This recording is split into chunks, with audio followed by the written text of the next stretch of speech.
As we seek the things of God, let us set our affection on the Lord Jesus Christ. Why? He is our everything. Amen? Sa diha nga magapangita ta sa mga butang nga Pangginoo, sa mga espirituhanon, ato ay di ay dapat nga ibutang, iset ang ato ang affection sa ato ang Ginoong Jesucristo. Nganuman, kay siya manggod ang ato ang tanan. Amen? Siya ba ang imong tanan higala? In fact, personally, He is the best thing that ever happened to me.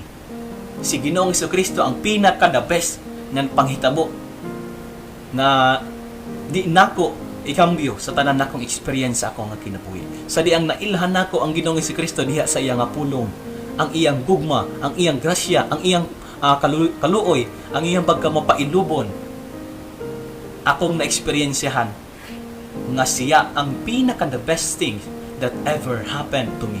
How about you, higala?